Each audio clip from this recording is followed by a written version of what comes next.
How does a man buy a swimwear for a girl? As a gay male with an adopted daughter, I had gaps in my parental knowledge.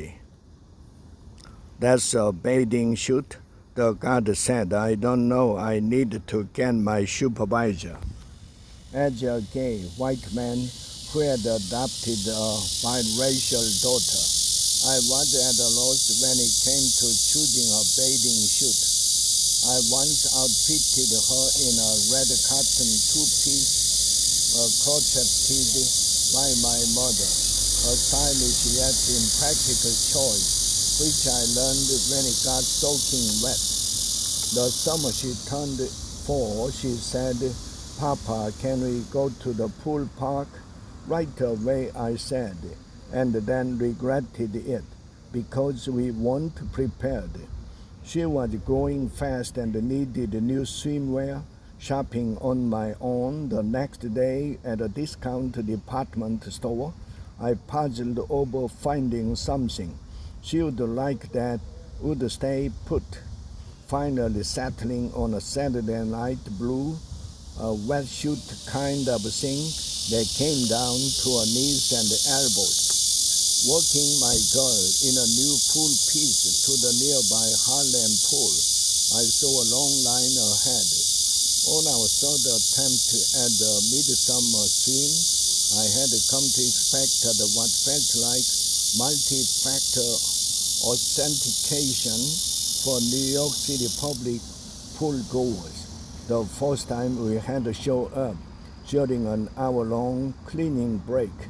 The second time we hadn't brought the right type of lock. As we joined the queue, I reread the posted rules. It seemed I was finally getting it right.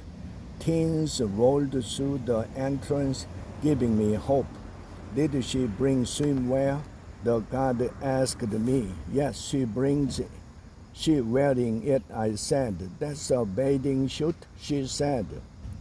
"I don't know. I need to get my supervisor." I felt for my child squirming under the attendant's gaze. Was I being implicated too? Was our relationship on trial? With the brown skin next to my lighter complexion, we looked unrelated. As we stood on the hot July pavement, nobody could see that our hearts were attached. When I was a little boy, my sisters called me Skinny Bone Jones. I wanted to be the opposite of my father. His parents had survived the Armenian genocide as open, yet the experience scarred them. As a father, he always seemed distant elsewhere, unbidden to the ocean. He would seem past me as if there was some place more important he was trying to reach. I was left on my own digging for shells by the shoreline. I promised myself when the time came, I would play with my child. In college, I struggled against my desire for guys. Relatives pressed me to marry an Armenian woman and help repopulate the approximately 1.5 million killed by Ottoman Turks. I dated a young woman whose last name ended in the telltale Ian.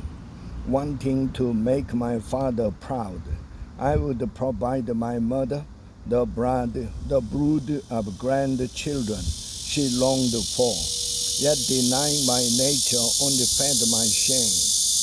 That changed at 25 when I met Peter, a museum worker 7 years older. I shared with him my dream to raise a child. He didn't ache for the same thing, but he loved me and came around in his own time. On our 6th anniversary, we attended a wannabe parents meeting at the Gay and Lesbian Community Center. When Peter told his mother about our aim to adopt a baby, she was dismissive. "I'm too old to be a grandmother," she said, although she was already a grandmother of 3. As we progressed with our plans, we coped the eyes prying into our affairs.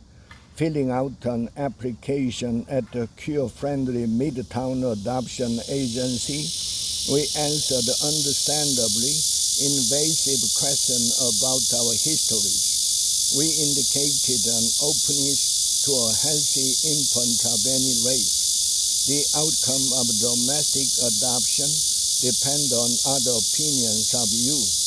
How a caseworker views your cramped apartment, whether or not a young pregnant woman deems you worthy of caring for the baby she is carrying, how a magistrate judges you and your husband standing before him with your girl as he decides if you will be her parent. Then it's settled.